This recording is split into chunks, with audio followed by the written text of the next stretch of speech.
It was a big Monday for the National Hockey League. It looks like we might have labor peace for the foreseeable future. Our insider, Elliotte Friedman, with all the details. Elliotte, what can you tell us about what looks like it will be a signed, sealed, and delivered CBA?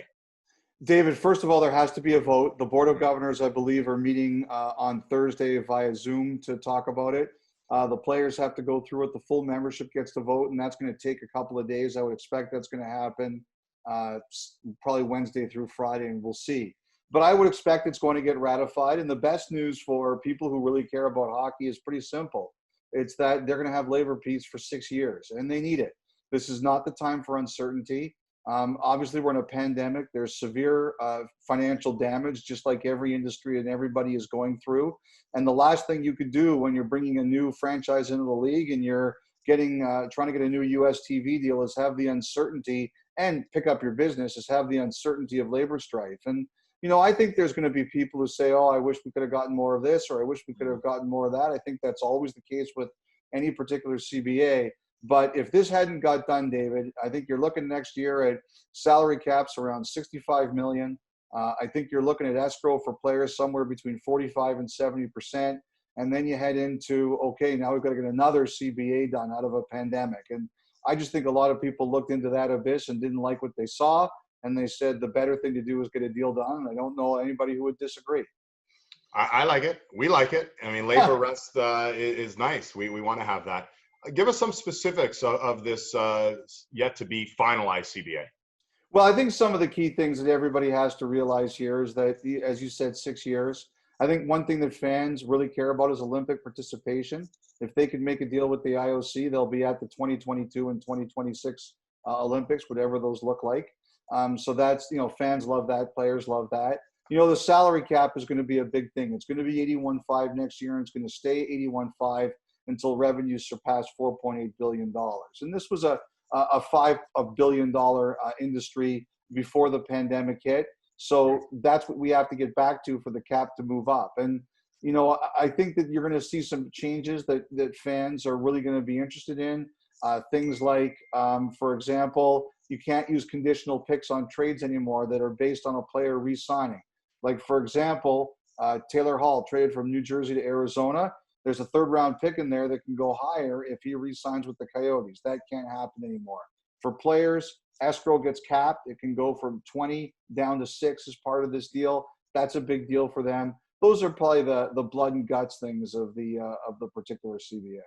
Well, you mentioned some interesting facts out of the CBA, and it sounds like you have some cost certainty for the owners, and of course you have some great revenues, including maintaining that 81.5 cap for the player. So a win-win. Any losers in this whole scenario? Well, I think that one of the more interesting conversations I've had over the past couple of days, Dave, was with an owner who said, was talking about it with his GM, and he goes, my GM hates this deal. And I said, why? Because you're going to have some tough decisions. And he goes, everybody's going to have some tough decisions because the cap's not going anywhere. And, what he said to me was, as an owner, the reason he supported the deal was because there's a lot of owners that have taken big hits to their businesses. And he said that, some of us don't have the cash that we've had before. And, therefore, while our hockey people might not like it, just financially, it doesn't make sense for us to have a bigger cap right now. It's just not something that makes sense for us.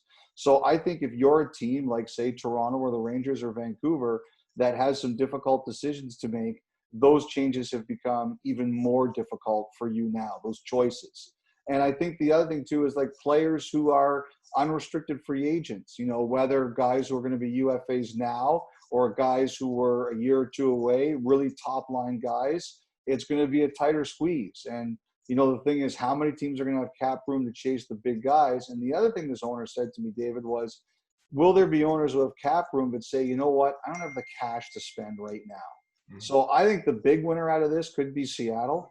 I think this could really be beneficial for them in terms of helping. We all talked about Vegas. Vegas got really helped because they got a lot of teams out of jams, and teams said, hey, we're not going to fall for that again. Well, circumstances might say that's better for Seattle. So I think some of the teams close to the cap and some of the free agents were probably the ones that were hurt most by this.